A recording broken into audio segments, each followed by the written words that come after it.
are now tuning to That's Scary with your host, Melanie P. A podcast about everything from relationships to finances, sex, and what's going on in the culture. Every week, a different guest host, a different topic, raw, unfiltered. So sit back and relax. Melanie P. Talk to him. With Melanie P. That's scary with Melanie P. Come on. That's scary with Melanie P. Yeah. Oh my God. We made it. Nigga, we made it. That is the thing. That's gonna be the title of this episode.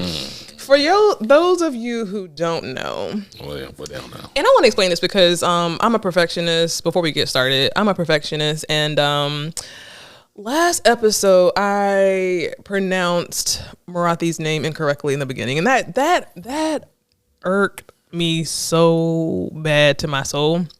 But for y'all who don't know, it's so much that goes on behind the scenes. Like, I'm a one-man army for the most part, and I'm setting up, I'm making the guests feel comfortable, I'm pouring them a drink, all types of, well, you poured me a drink.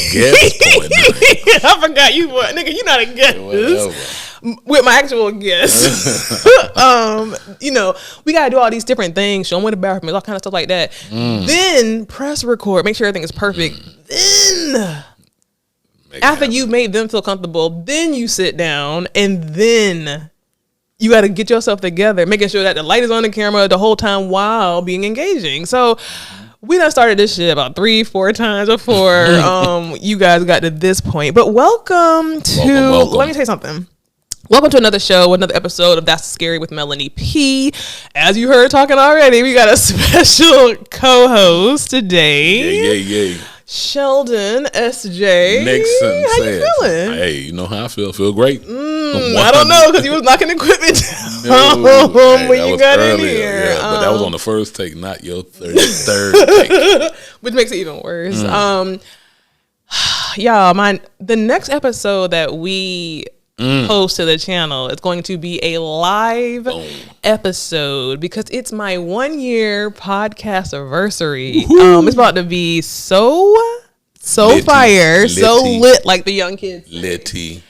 My next episode, y'all, is gonna be fire. It's gonna be hot. It's gonna be a monster. We're gonna have a whole live studio audience. Yes, sir. We're gonna have a DJ. We're gonna have microphones, guests. We're gonna have guests from guests past.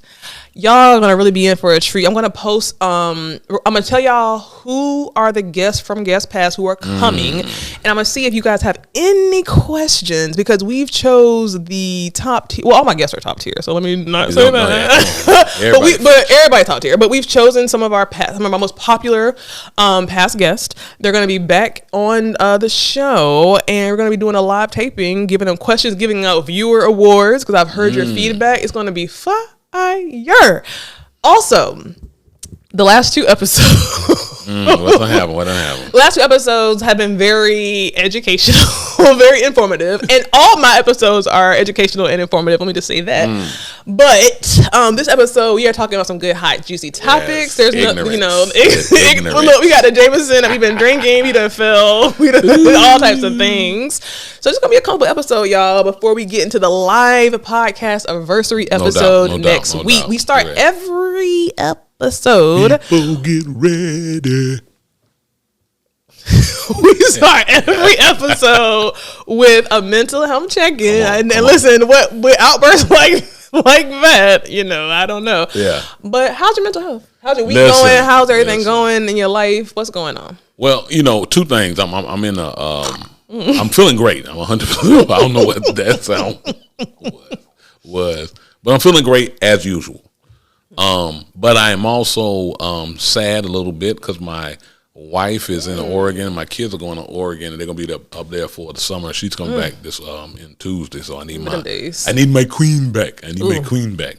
But I'm feeling good, man. I just a side note. I just got the MPC +1, so I'm making beats like Dre. It's like a beat machine. So I'm doing some stuff, and the band Audacity, Hey. I'll put their website information in the description. Yes. Tell us about your band and their ages. Whatever. Anyway, but the band we got Daryl. I mean, the audacity. Listen, with a name like the audacity, I'm gonna tell you something. And I hate to cut you off, but you gotta be careful with the name you choose. Yes, we audacity. We got the audacity because you niggas got the audacity to be in y'all garage playing. We went in them songs. No, so we not. So look, we got Daryl, we got Dr. D, Daryl, we got Wise on the bass. Daryl on the lead. So scary. SJ doing a whole bunch of stuff. Something hot. So I'm all about creative juices. This is the time frame to create. I kind of was in the mind frame of, I've been in the mind frame of you work a lot. We work a lot. That's all we do. We're inundated with work. It takes from us. It's pulling from us and everything like that. Mm-hmm. But we have to be in the mind frame of creating.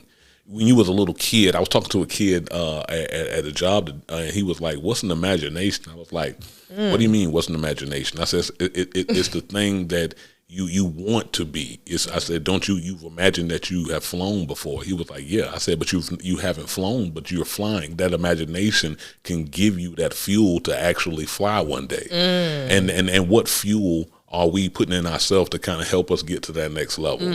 So that's when I'm kind of in that creative mind frame again. I've been in the, because we working, we're trying to make it to the next thing. We're trying to move to the big 1 year event that's coming up and things like that. But how are we going to create? It's the 1 year isn't the end. It's the beginning. That's right. Correct. So you have to be in that mind frame of creativity. So that's how I'm feeling right now. Yeah. I met with my business consultant, my business coach yesterday, and she was saying that this year is a year of building for me. And I really had to, at first I was like, damn, I've been doing this shit for a year, but a year is not really, it's not a long time, in the grand scheme of anything. A year is not a long time. I mean, so, cause I'm thinking, damn, I want it to be much further than what I was in my podcast, after a year. But I realized, nigga, I started this when I was pregnant. Number one, I was pregnant for the most of the year of, my podcast. And then I took obviously a month off for my baby. I think I've come damn far actually to be pregnant, child, and all that shit. Think about this. Can I say something? Think about when you first started, you were hoping for some views and some listeners and an audience.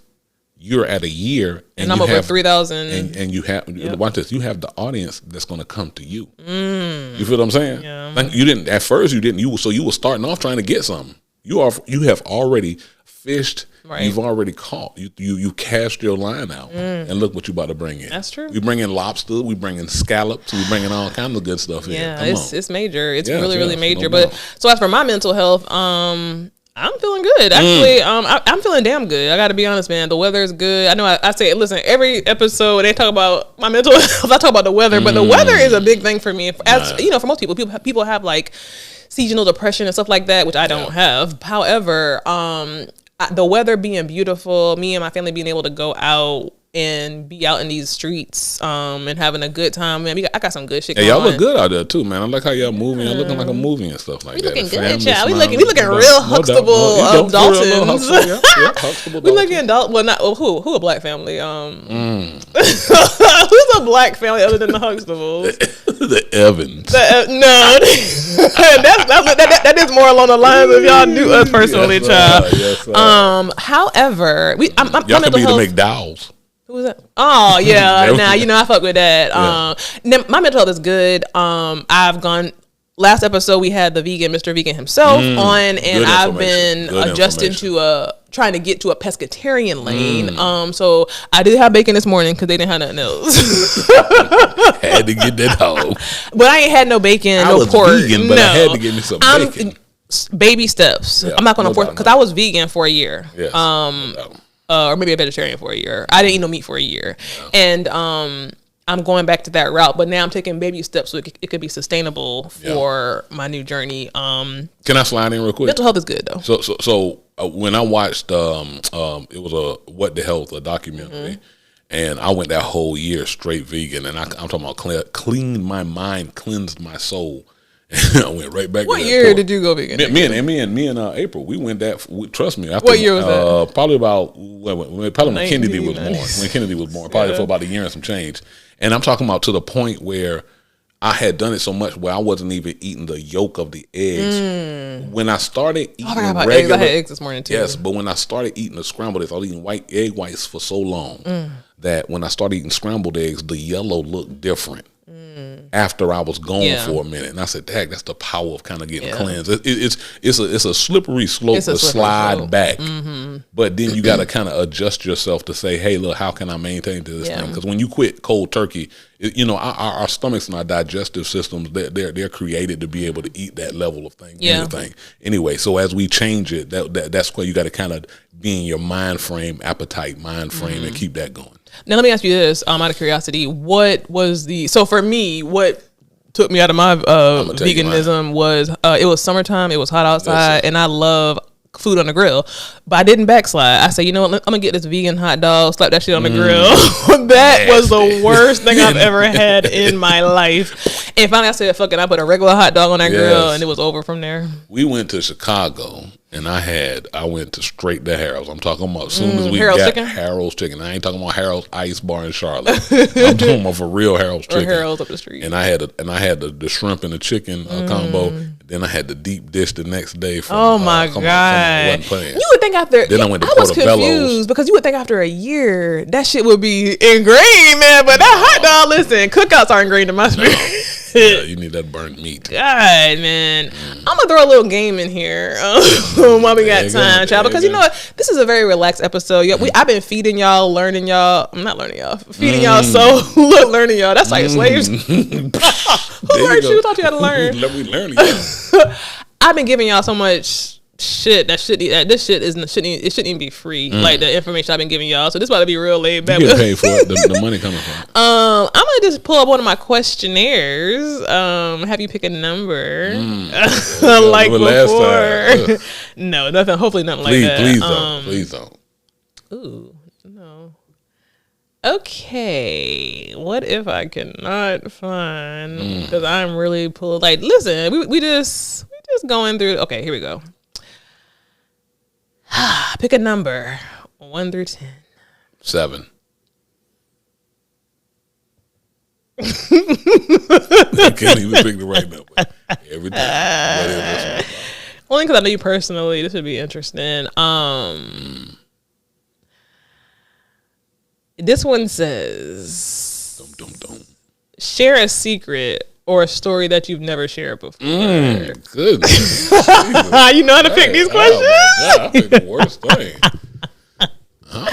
I'm not. And listen, this is a part of the show where the camera goes zoom in on it. Oh my goodness. Let me see. Think about it, nigga. What's something that I want to share? I can't share on the national audience that we have. That I've never shared before. Because if I do this, I might get paid for some of the stuff I'm talking about. Let me reboot that because that's kind of a hard question with the IRS listening. Jesus what is a misconception that people have about SJ Nixon? No doubt. The masses think that, and I'm talking about your first meet me. It's like he's mad. He might be upset because of the look on my face, and in all actuality, I'm super happy. I remember Kanye West said he walking around with a mad look on his face, but that's not what the world see, but that's what the depiction of him is, and that's the depiction of a lot of black men. Yeah, but it's what I'm thinking about, so I don't want to walk around. If I would look crazy if I was walking around with a smile on my face all the time. Yeah, the Joker. And now I'm looking like the Joker. But in all actuality, I have to be mindful as a black man of how I'm being perceived. Right. In life, we are hangers. And as people walk past our particular store, what are they going to see? Right? That's a good one. No doubt. So and is it welcoming? Is it something that you want to learn from? Is it something that you want to? I got a question about that. Now, when you say hangers, what does that mean? Like a hanger, like a clothes hangers. Oh. Yeah, like a clothes hanger. So like your mannequin isn't a hanger. Like what clothes are hanging up? So.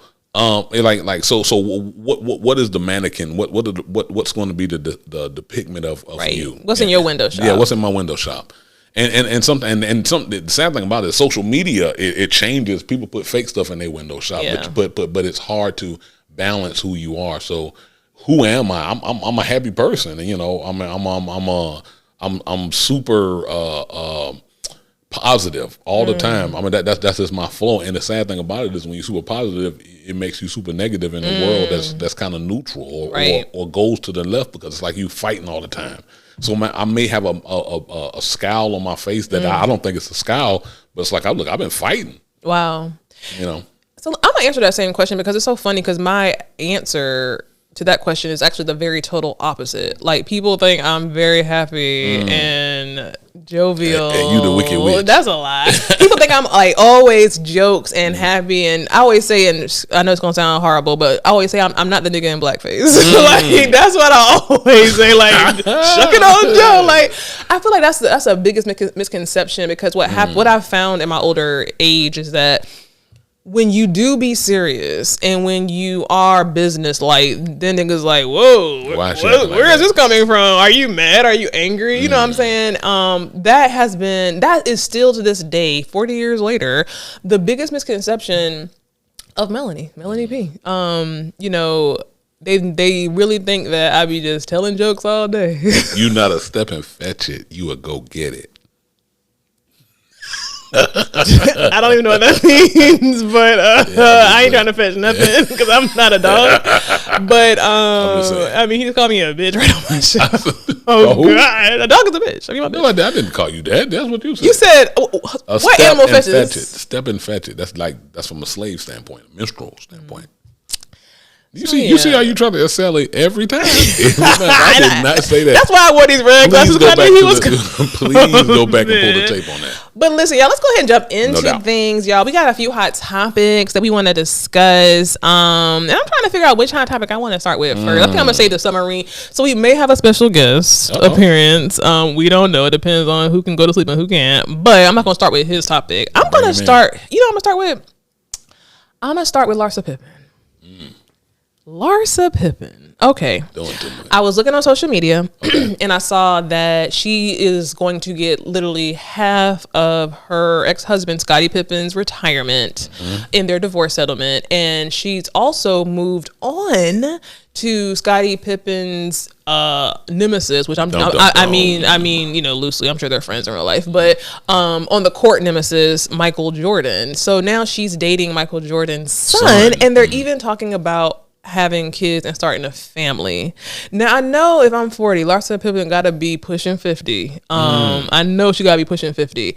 I got 1,000 questions. Why? Because I literally saw this on Dr. Umar's page, who I really follow close. Why are these black men being used by these white women? Because mind you, is Larsa white?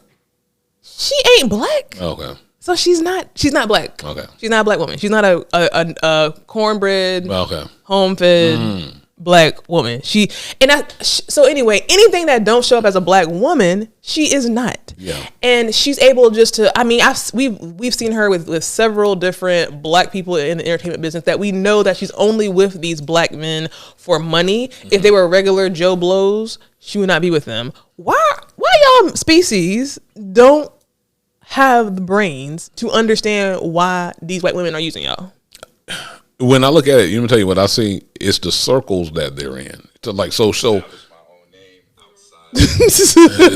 ain't me talking. But it's the circles that they're in, and there are unsaid things. Like if you look at this, I listen to the rappers, I listen to even the R&B singers.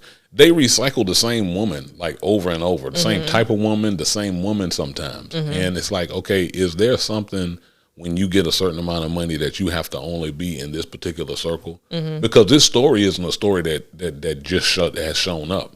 This comes up all the time. This one person that's going from person to person, getting richer and richer. And why is everybody intrigued with Laura Pippen? Yeah. Like whatever her name is, you know what I'm saying? Larsa Pippen. Like why is that?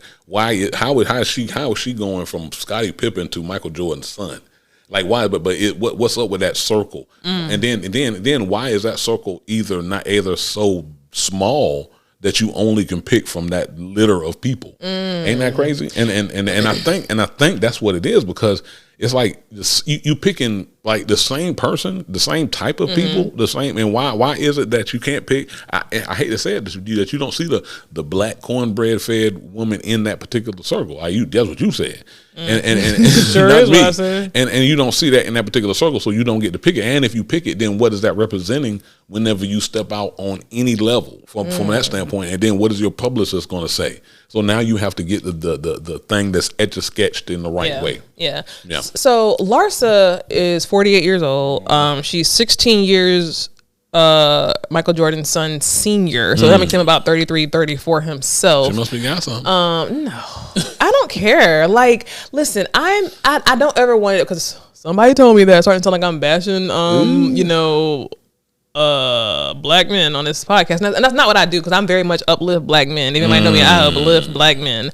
However, what I don't uplift is the stupidity, because I get very angry when black women are, now we ain't doing that as much as anymore, because we will go find us a white man, and I salute that. But on the same token, these black men, they call us bitches and hoes and I be dancing to it, but they call us bitches and hoes in their songs, but we still hold them down. But as soon as they get rich, what did Kanye say? And he even did it. They find themselves a white woman, a non-black woman. But again, that's what the system says you have to do. And what is your definition of what rich is? It's not. Could it be the amount of money that you have, or is it the wealth that you have in your family? And if you pick the amount of money over the wealth that you get, then you have to go by the what the world says wealth is rules. You have to go by that, and that's what it is. It has to be that. It hasn't been anyone different. Like, okay, you might look at like some other people, but they got to stay in the back. They got to stay in the cut. They can be great artists, but they can't do anything to show that they're trying to help move the culture. You know what I'm talking about? Yeah. So it has to be some type of rule to it, and because it's too silly. Like, because that's not what it is. Because when you go out in the street, the black man that's not who he with. But that's my point. That's like literally my point. You know what I'm saying? The average black man is not going, the average black man is not going for the non-black woman to what I see. So, and I think about like, okay, maybe Scottie Pippen, I don't know who his parents are, how he was raised, whatever. He seemed like he's from somewhere from the country. But Michael Jordan's son, we know Michael Jordan personally, you know what I'm saying? And so it's like, we know how he was brought up. But shit, I guess like father like son, because now he done got a white woman too. So I mean, what the hell? Because actually, that's his circle. That's what he's seen. So you're saying there's no black women, no black wealthy women in the circle? It's not a lot, and they make sure that they keep it at that level, or it's not even a depiction of it. I can't. No. Ain't wrong. I cannot stand behind that, because one thing I watch is reality TV, and them black women be in them circles trying to find them ballers the same way. Yeah, but they won't let them in a certain level a certain level of circle. They're at certain levels, but you're not gonna get in this particular level. You would get you a show. You would get you a show all day, and you would get you a show, and you get a group of y'all on a show, but y'all not gonna get a show. You're not gonna mix the housewives of Potomac with the Orange County housewives. You're not gonna do a show and mix that together. I bet you won't. Well, if you do put that together, give me my money, because I'm gonna be the first one to say what the amount of ratings that you will get by mixing those two together. There's a show. It's called The Ultimate Housewives Road Trip. So give me my money, because I know all the reality TV, and that's my guilty pleasure. And who is who? What two shows? It's Potomac and Housewives. It's literally what you said. Oh, okay. Well, hey, there we go then. Exactly, nigga. I got my facts. I do my research, y'all. But it's just this is a beat a dead horse topic, but it's just so, as a black woman who comes from a black man, a black woman as a black man who's surrounded by black brothers and has a black man herself, and I don't have no son, but it's like, I just don't get it. And I have nephews, you know what I'm saying? I don't have no son, but I do have nephews, and it's like, I don't understand this I made it, so now the next step is to find a white woman. That's what they push in front of you. Like, soon as you win, they push the trophy in front of you, and the trophy is, she ain't no trophy. Yeah, I know that, but at the end of the day, that's what they put there, and that's what you've seen year after year after year. So therefore, that's what you're gonna follow that. Think about this: everybody wear Jordans, everybody wear Polo. You wearing that because somebody else had it on. Then when you somehow got on some Pumas, they be like, okay, man, them fresh, but them ain't Jordan. You feel what I'm saying? Yeah, but I mean, even this thing. I mean, black men are very intelligent. Like, I'm never going to say that they're not. They're very intelligent. They're very smart men. They're great leaders, in our society and in our homes. And if you're that intelligent, and here's an example: the Kardashians. They ran through every black person they could. Until they ran into every black person that they could, until they now they're trying to take all the butt shots out of their butt. They're trying to look more white adjacent. They're not white, they're Armenian, but they're trying to look more white adjacent now. And I think that they're now trying to convert back to the white men. You know what I'm saying? So if a black man is as smart as I know he is, and you see the game, you see, I wouldn't fuck with you if you was regular or just a regular, $60,000 a year, whatever, black man. I wouldn't even give you the time of day. I'd probably call the cops on you because I would probably be a whole Karen towards you. But you got money. I think you're dumb enough to think I would like you otherwise. So let me just get out of you what I can. I don't understand how black men just don't see that. Yeah. Now, it's a system. You have a black son, and I feel like I may have asked this before, but if your black son came to you with a white woman, how would you navigate that? I mean, if that's what he came to, I'm gonna have to kind of get through it. I mean, but my goal is, I just told him this like 2 weeks ago. Right. I said, look, your mama black. You see me here with a black queen. I expect for you to bring another black queen in here, and don't be scared to say that. Like, okay, you can pick what you want to pick, whatever. Like I ain't trying to say that, but at the end of the day, look what I got, and this is why. And here's the reason. So why daddy do that? Well, first of all, they don't want us together. And why don't they want us together? Because they don't want us together because of the power that we have together. And the power that we have together is unlike anything else. So I'm not saying this to be from a racist standpoint, but I will say this. I heard David Banner said this. This is going to be, hey, I don't know if it's going to put ratings up or anything.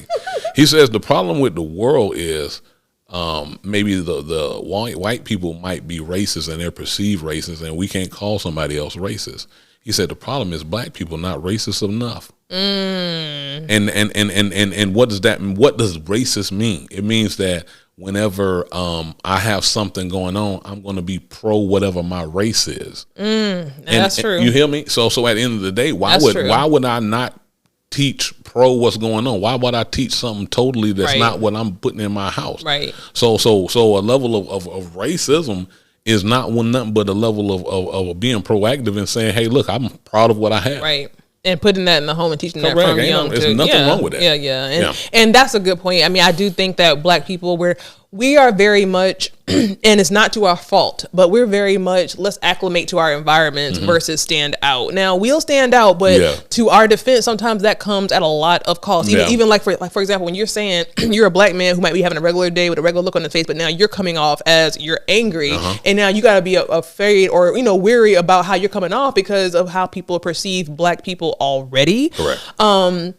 But it just makes me feel like, okay, black people have to acclimate. Dumbass example, but like even with the cartoons, I'm showing Bailey like cartoons of, teaching her stuff. But, we have the black cartoon now that everybody likes, but a lot of them cartoons are white people. You know what I'm saying? And it's like, I just acclimate because that's what, now there are black options, but there are more white options. But I could say, you know what, this is my race. I only want her to see these black images of these black little kids, whatever. So, that's an example of how a small example, but that's an example of how we just acclimate just to go along, to get along. You know what I'm saying? So it could be very popular, and, hey, I'm pro-black. I want me a black woman, whatever.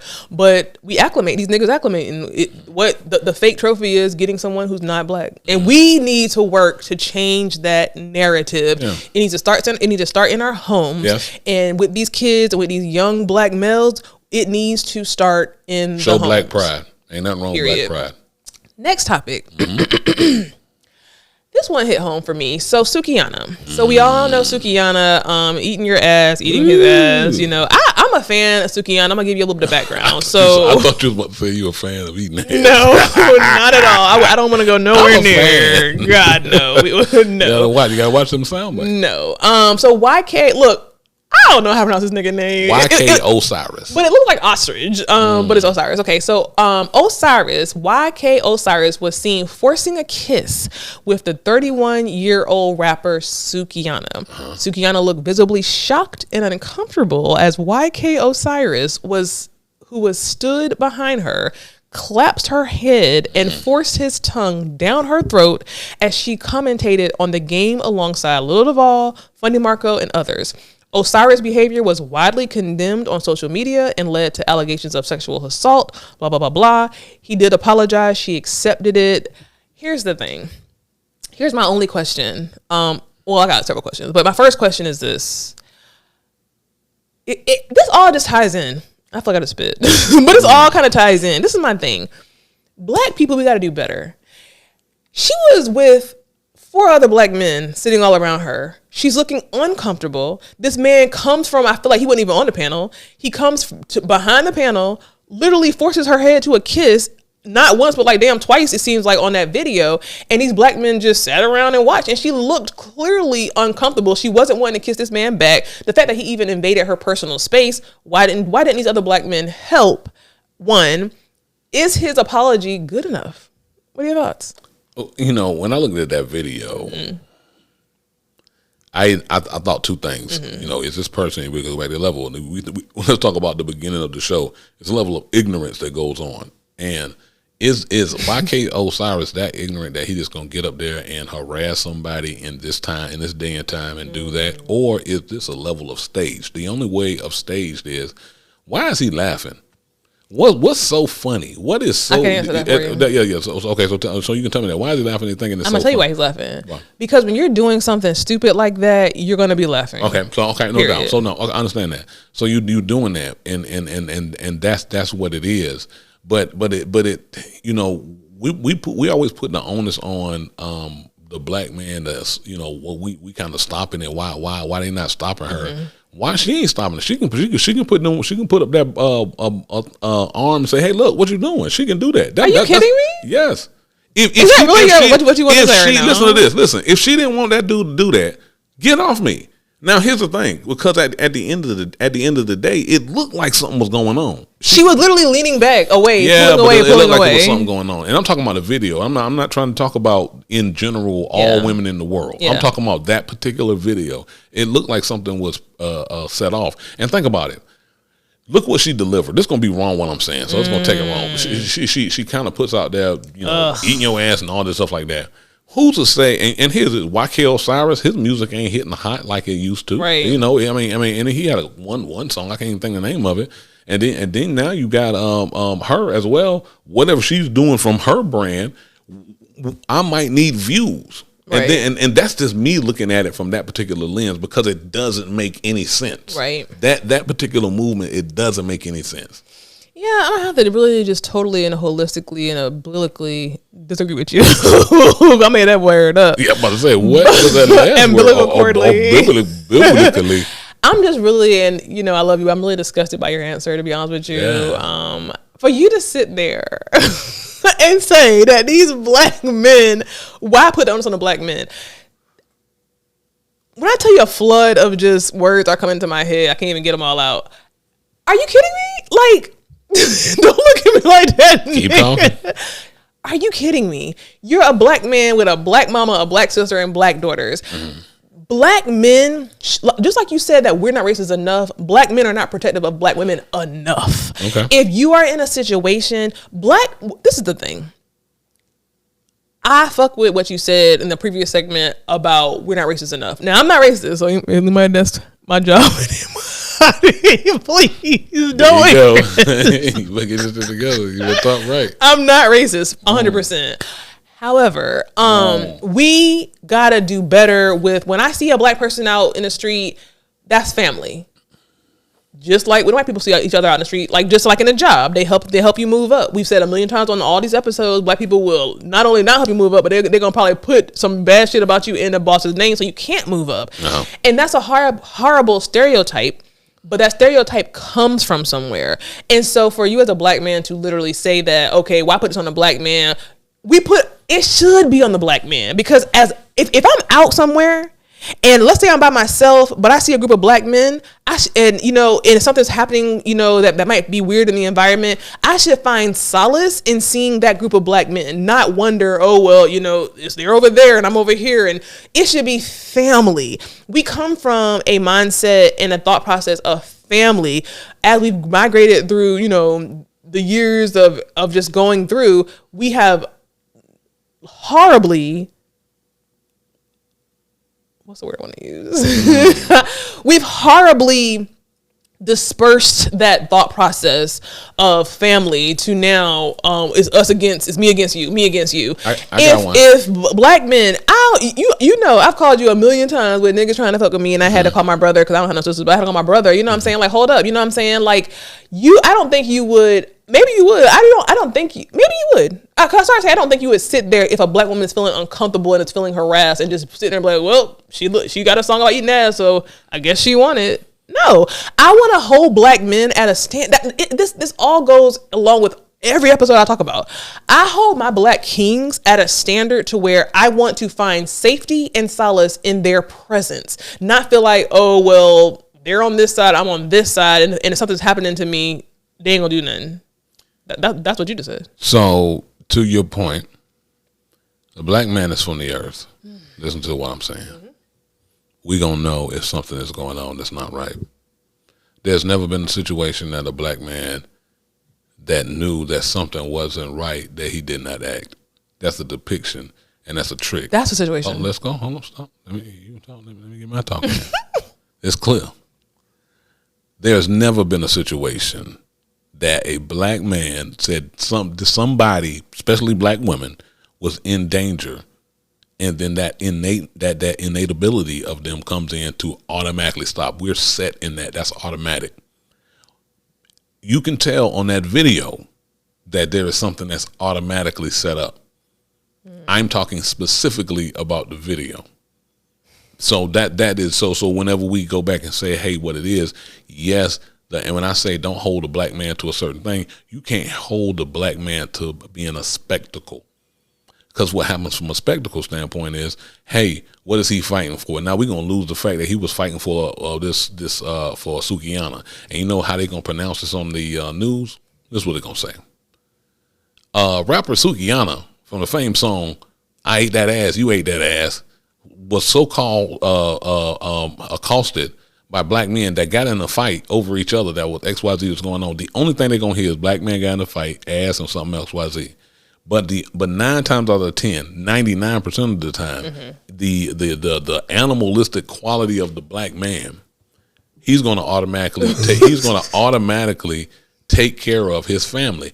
The world just shows that he's not doing that.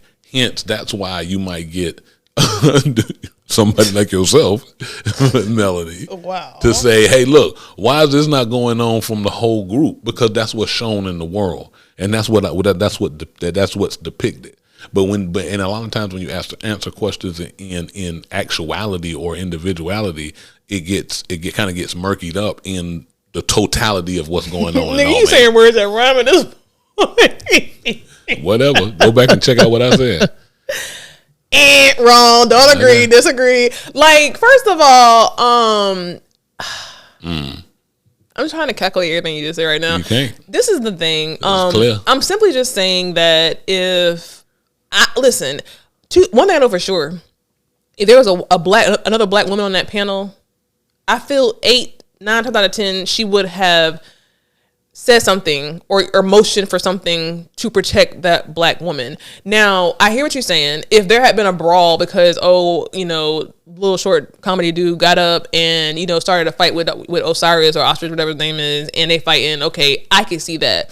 But again, I hold myself and black people at a higher standard, and Osiris, what's little short dude name? I don't know. Duval. If Lil Duval, which is probably the worst example, but if he was a stand up and, I mean, would you even know he was standing up? Still like he's sitting down.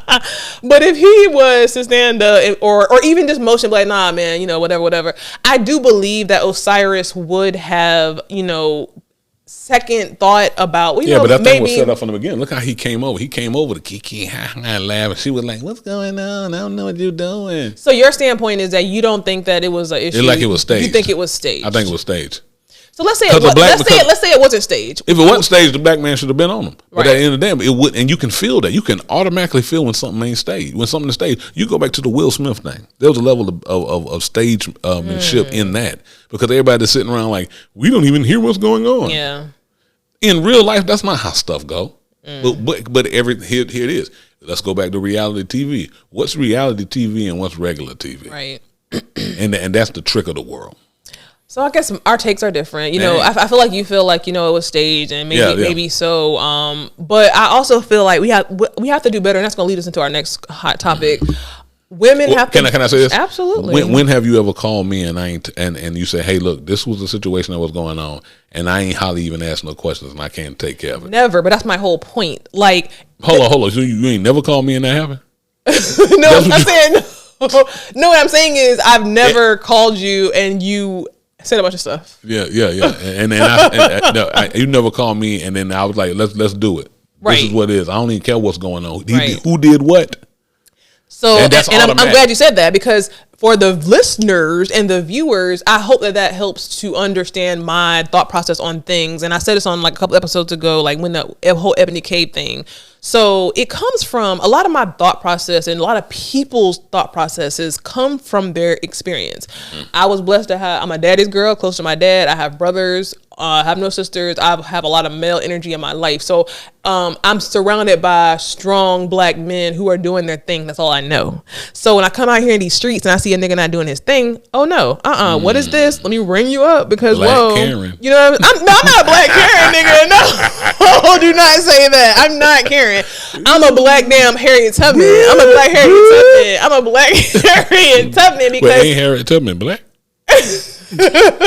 I'm Harriet Tubman. I'm a version of Harriet Tubman, because I feel like I want to bring people up. That's all I want to do. That's all I want to do. You know what I'm saying? Now, we're talking about Sukihana, and that kind of leads us into this next topic. And I hope my audio technical shit works. I'm gonna play a sound clip. Now that's never panned over well in my show. I'll play this clip. We got let me see if this shit work. Hold up. Wait, guys. Oh Lord. There we go. Okay. Here we go. I'm going to play a clip that's going to lead us into our next topic, because I think they kind of coincide. Let's listen to it. What are your thoughts when you see like the city girls bringing like over sexualism and it, like basically what they call pussy power? Well, it's a false idea of quote unquote pussy power, because what they're actually doing is promoting women to continue to go out there and have sex. That is not the power of pussy.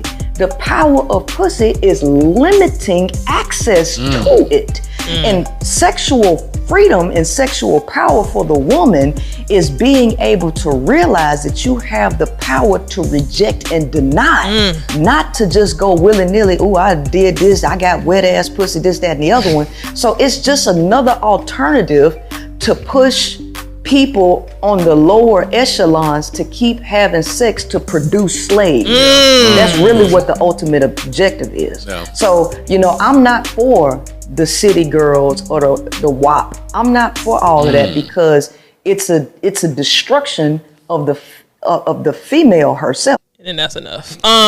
Listen. For quote unquote feminism. Keep talking. She's trying to get through. She's trying to get through. Jesus. Listen, that brings us to this topic here. Microphone on. We talk about Sukihana and her not being protected by other black men. And that could be because of the nature of her music and the nature of her brand.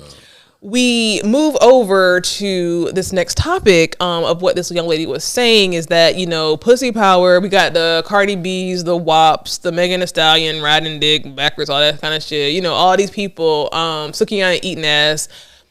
That's what these black women rappers are rapping about. And a couple of questions. Is this setting black women back? One. Two, when you have the situation like how Sukihana just had, I mean, I hate to say it, but like, you're putting that out there. What else can you expect? So let me answer it backwards. The same way that Megan rides it. Please. No, you said that. So the Sukihana part, I don't think that because the music that she is singing that the black man is not going to act because of that. I don't think that. Is it taking women back because they rapping this way? Yes. Ain't no need for that.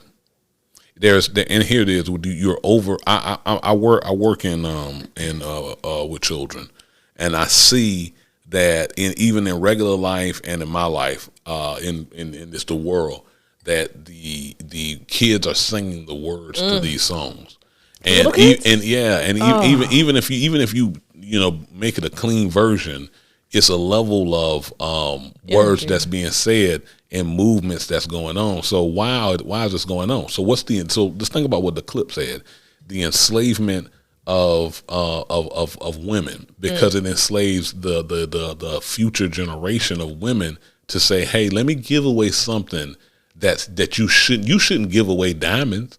When you go to Tiffany, you ain't getting diamonds for $2.99. Diamonds costing them $5,999 for a small one. Or you're not saying that. Give me a bag. You know what I'm saying? So by the end of the way, so why would you give away something as precious as melanin? Something as precious as the. I think I say melanin. Melanin. Aww. Melanin. What as the black woman? Why would you give that away? And if you put a few people out, a few artists out that persuades the culture, then it seems like that's what's really going on in the culture. And then what happens is that puts families and in the moment. It put families in the moment. You're battling, how do I connect with my team when what they're listening to is controlling them, and I can't instill these values. So it's kind of running and putting those two things together and then canceling each other out. And that's the trick of the game for our people, because for other people, other races, that's not going on. Right. And it's let's be real, you're over sexualizing the mind frame of the kids for no reason. For the first, and here's the thing, the stimuli. The first level of stimuli is, well, from a sexual standpoint, everybody's gonna be like, okay, well, whop, shit, there we go. I damn sure want some of that. You know what I'm saying? So, but at the end of the day, you be like, man, this going up. Like, this can't be playing in the daytime. Like, this can't be, like, you think about back in the day, you heard a Clarence Carter song, you thought that was the worst song in the world. Was he blind? Yeah, no, he ain't got to do him blind, but I'm just saying what the stuff that he's saying. But now everybody's song got this, and then you didn't hear the music like that. That it wasn't playing until late night, or somebody else didn't hear it. And then it's not commercialized, and that's what the problem is. So the music is hot. They doing that on purpose. They're using the mind frame, the beat, and all that stuff to get you connected. But at the end of the day, the content that the women are singing about, it ain't no need to talk about that. Because here's one. Let me tell you what. Here's one. 9 times out of 10, the people that say they got the WAP probably ain't even got it. I know I got it. No, hell no. I ain't got nothing to do with that. Hell no. Hell no. I mean, listen.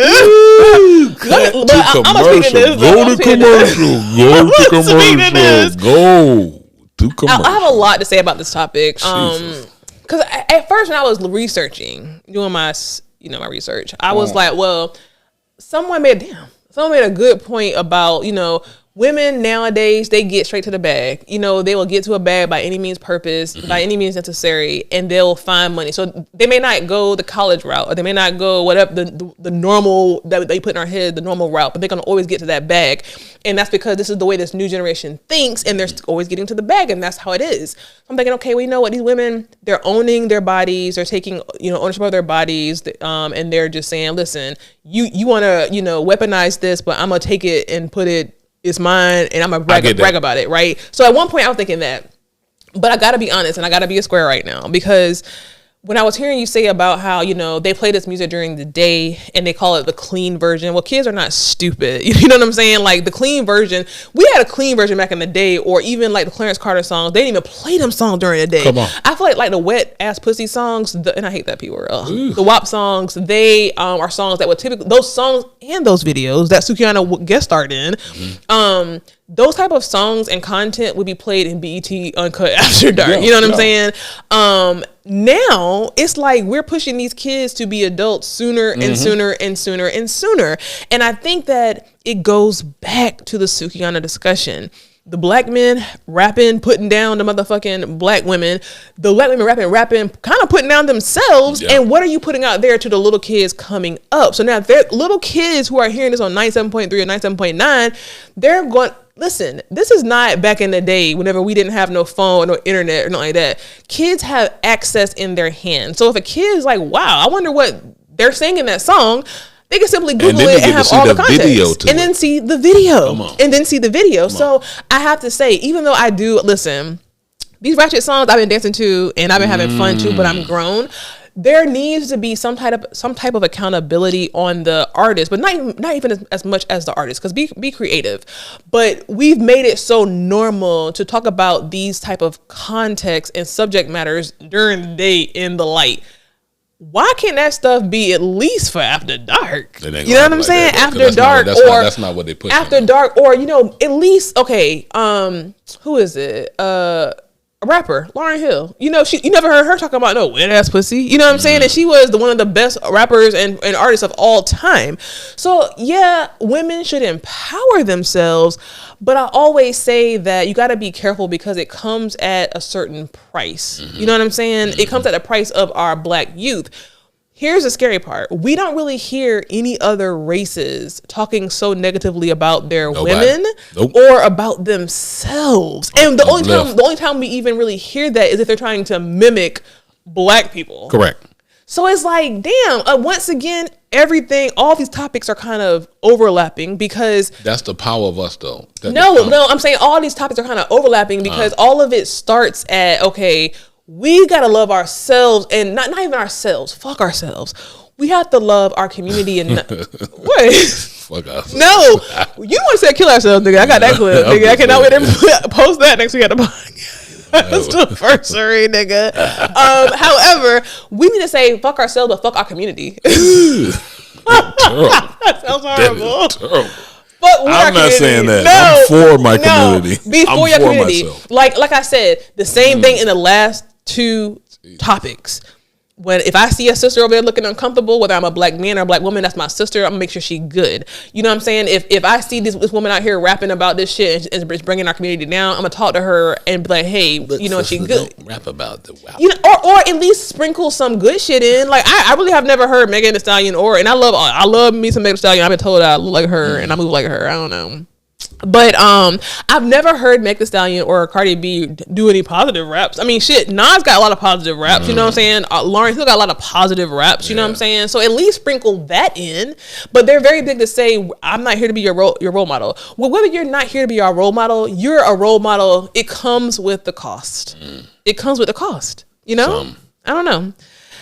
Last topic, and this is a big one, no pun intended, Oceangate.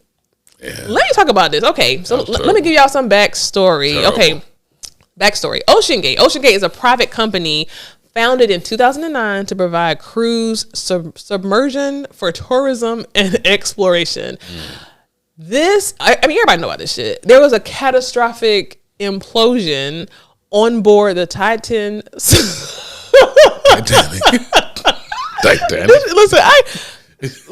I'm gonna pause right quick because I'm gonna tell you one thing I hate. When I gotta read this shit off this thing, if I think about them damn jokes when people was like, whenever like the worst thing you can do to a nigga is make them read out loud. Make them read out loud in a classroom. That's all I think about when I'm reading this.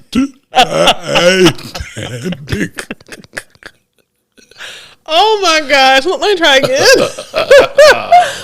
Okay, so all right. Where do I start? On board the Titan. Wait. This 5-person vessel vanished 105 minutes after launching from the Polar Prince icebreaker research ship about 900 miles off the coast of Cape Cod. The Titan's twin communications fell down. Text and commercial communicating. Y'all know what's happening. They lost communication. Is what it is. Y'all, anybody who's listening know about the Oceangate. I ain't gotta try to read it. Now, it's been a lot of conversation on social media about people being angry that people are making jokes about these 5 people who passed away. Now, anybody's life being taken is never a joking matter. However, I want to know your thoughts about this because I feel like, anybody passing away is never a good thing. But a lot of people who pass away don't sign a waiver to do it. You know what I'm saying? I mean, there were so many red flags. These people are millionaires, billionaires, 1,000 red flags. They signed something saying that you may die. I don't know. What are your thoughts? I was looking at this. It's crazy. I was looking at this yesterday, and I've been watching it as it's been going on. And when you're passionate about something, you will jump off a cliff. You will dive in an ocean in depths that you've never been. You'll do things to get a little glimpse or feeling of your passion. And from what I'm hearing, you heard the stories. The guy, he was trying to get another person to get on a group, a set of people to get on an actual vessel. Yeah. And he was like, hey, look, I'll give you $150,000. I'll give you a discount. As opposed to $250,000, I do it for $150,000. They was like, I just don't feel right about it. Yeah. And here's what's crazy. So they've had dives. I forgot who the producer was I guess a producer of the Titanic or whatever that movie was. He had been down there 250 times and did not have any problem. He was on there. And the only thing that the Titan didn't do was get certified to say that, hey, they can go to those depths. Yeah. And because of the fiberglass hull, that was actually encapsulated in that particular vessel, it couldn't pass to say, hey, look, we can go to those depths. He talked about how the ship, the nose would kind of go in a little bit. I would be at a concern if you had a 7-inch thick or 7 feet or 7-inch thick that might go in a little bit, 2 centimeters at a deep sea level could be catastrophic for the level of oxygen that you have, because I'm not no mathematician, but from 2 centimeters and cubic bites of oxygen might cause 30 minutes to an hour of me losing my time. Right. And so therefore, if you didn't get those things, let's go back.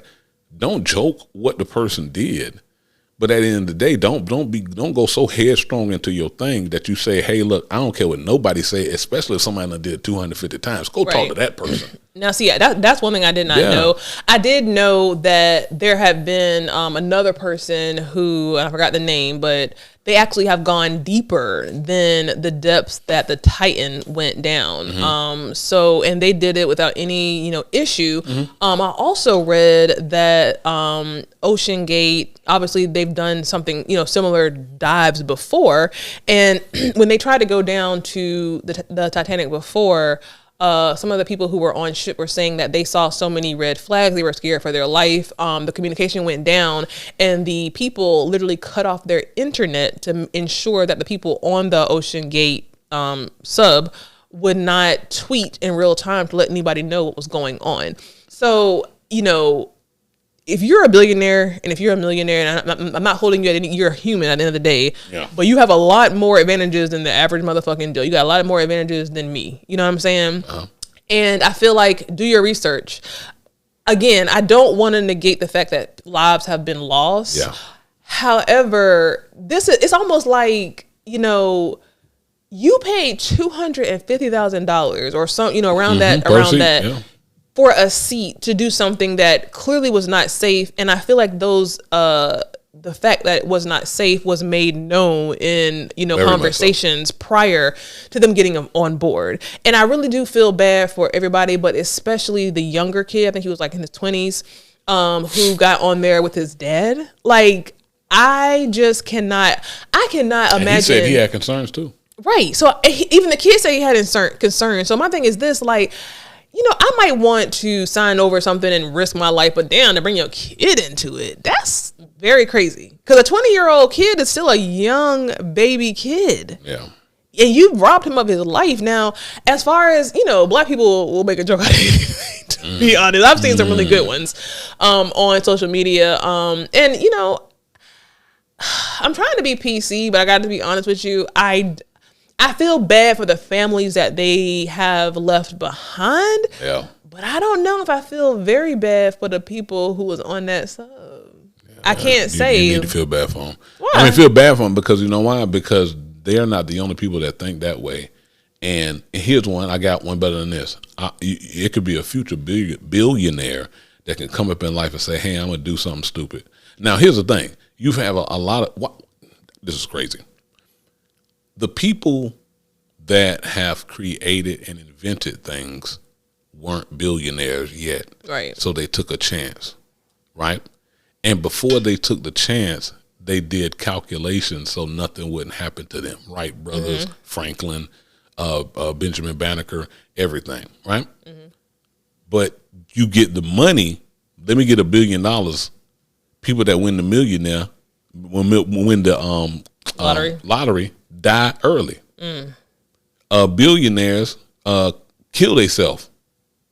Kate Spade. Yeah. CVS, the CEO of CVS, jump out the window. Right. Because you received that money without doing your work on what you need to do, because that pressure that's going to come in on something that you talked about, because you're talking off what your money did. So here's the thing. What is your wealth? Your wealth isn't your dollar or your digit or your value. Your wealth is your knowledge of what you're going to do to stay here, because being a billionaire doesn't mean nothing when you're dead.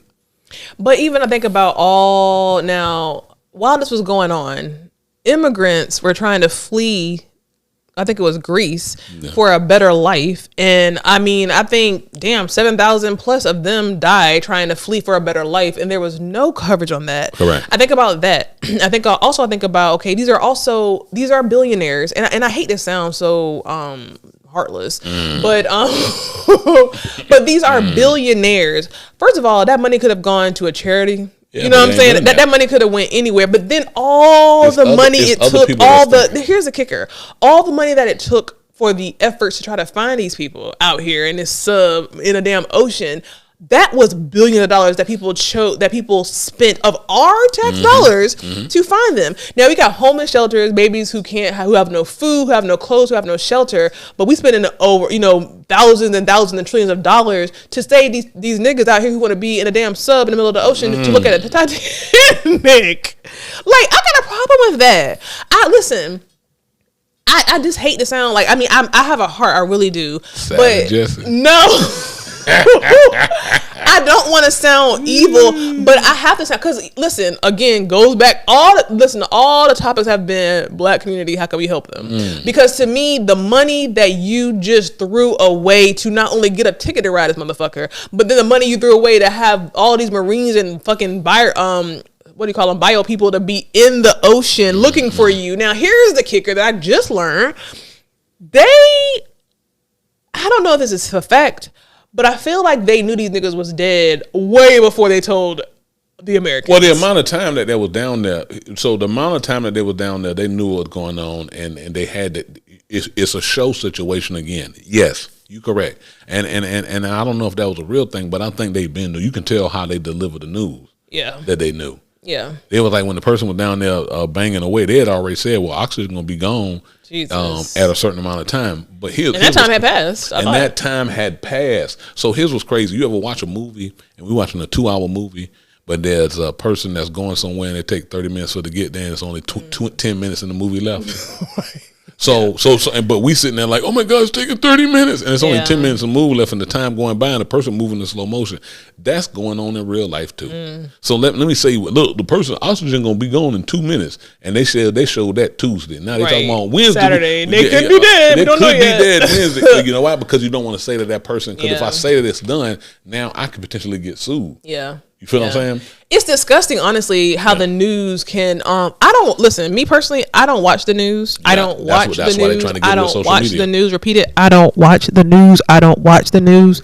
Now my partner watch the news all damn day, so I know there's something going on. I'll find it out from him. However, it's disgusting how the news can tailor what they want you to focus on. It's really disgusting, because these immigrants who were some of these niggas was enslaved, just trying to get free, and they boat flipped over and might have even been attacked, and it's been thousands of these niggas lost. I have not really seen hardly any footage, because I did start watching the news to look at this boat situation. Worth $1 billion, and they're not like, come on, like the one ticket on a damn Titan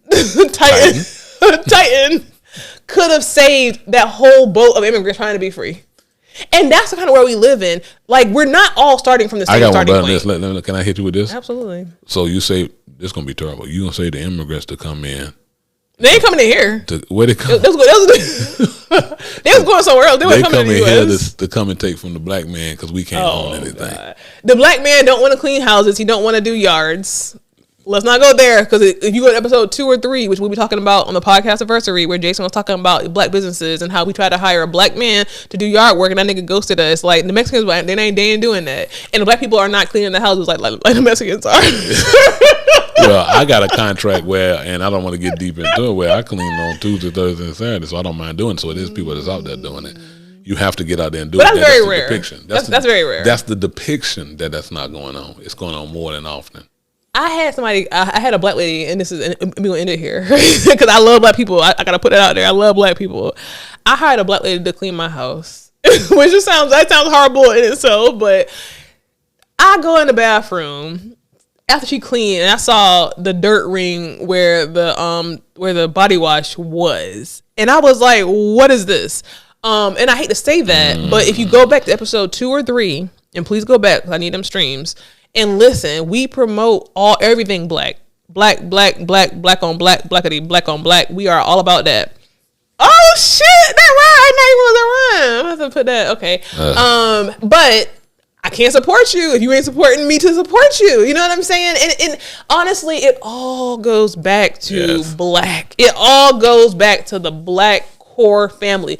We got to start having the same way that Trump came in out of nowhere kind of and rallied his troops, and now it's a bunch of these niggas everywhere that you just never know. They climbing up the wall of the damn thing and doing all types of crazy stuff. They activated. Mm-hmm. We need to have that same mentality. We have our Barack, who again, well, that's another story in itself, but we have our Dr. Umar. Well, no, he what do you call him, a polygamist? He a polygamist, so I don't really fuck with that. But we have what's the nigga that lost all the weight? The Reverend Al Sharpton. We have our Al Sharptons. He's for black, everything black, blackity black. I want to emulate that. Everything is rhyming. And can I say everything is rhyming? And we got that scary podcast. Yeah, listen, and we gonna take it to the next level. Listen, look, now my hand on this thing. Yo, you about to end it out in this show. I'm so grateful to have you on the show this time. Yeah. But listen, black people, this show. There's a podcast called Call Her Daddy. It's a white girl. We love her. We help, whatever. She's a top podcaster now ever. Woman, female podcaster. White girl, probably the size of my arm. Her people supporting her. Hey. I need you to support me the way they're supporting them, y'all. I can't fuck with it. Y'all listen, on the next episode, it's gonna be a live taping of everything, child. And we want you guys to make sure that you are here. Yeah. Sheldon, thank you for coming on. We're gonna see him again next week, because he's gonna be DJing and on the stage. I got you. Make sure y'all tune in and follow us. We'll see y'all next week. That's Scary with Melanie P.